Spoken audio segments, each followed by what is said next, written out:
Good morning, everybody. I want to welcome everybody for coming today for the dedication of the Paul Byron bench that we'll see in a few minutes. Actually, I have to call him Mr. Byron. I can't call him Paul Byron. I'm sorry. So no matter how old I get, he's always going to be Mr. Byron.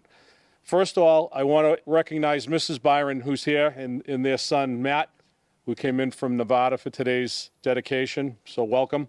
It's good to see you both. I also want to thank the school, Jason Lynn from the school department was really helpful to get this done, as well as Peter Schaefer, who just retired as our school superintendent. Quincy Memorials did the block and the engraving for us, and also I want to thank Kevin Tocci from the Abington Cable for taping this for posterity for everybody. So it'll be eventually on Abington Cable and be available on YouTube. So we all know Paul from whether we worked with him. I see some of the former teachers here, his family, or some of us grew up having parties at Matt's house when him and June were out. That I won't even get into. But Mr. Byron came to Abington High in 1970 as a teacher and a basketball coach. From 77 to 1993, he was our principal. And I say our principal because he really was everybody's principal. He was I would say a favorite teacher, coach, and principal of everybody that had the chance to, to work, to go to Abington High School and experience his influence.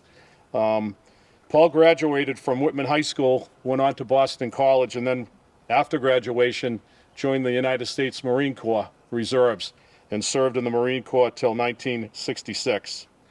So he was, as we all know, he was really a great guy, an even-keeled guy, didn't seem to get rattled at Abington High or with any of us when he should have. He just led by example. So enough about me talking. I want to recognize his son Matt and have him come up and say a few words.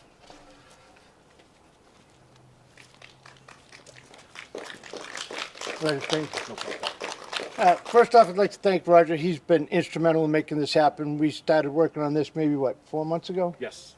And he just pulled it all together. As you all know, Dad he was one of a kind. He loved the kids that he taught. He loved the kids that he coached. He really enjoyed all of his colleagues that he taught with.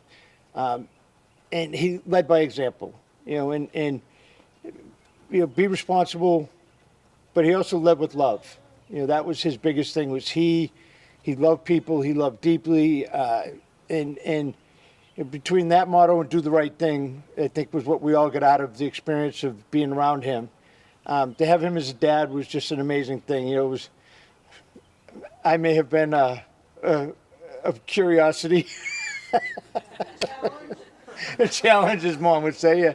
But things work out in the end, and so again, thank you all for coming. I appreciate it. Appreciate the recognition.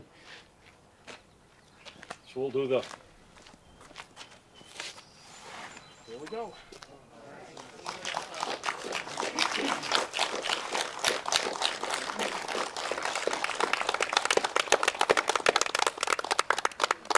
Thank you again, Roger. So I'll just finish with this. First, again, thank you everybody for coming. Paul certainly deserved it. Mr. Byron deserved it. But I think it's important that we not forget, some of the people in all of our lives, whatever the contact we had with them, as time goes on. And that's why I thought it was important that we do something for Mr. Byron, because he really was special to everybody that had the pleasure and the opportunity to be a student of his or a player of his. So again, thank you for coming this morning, and thank you.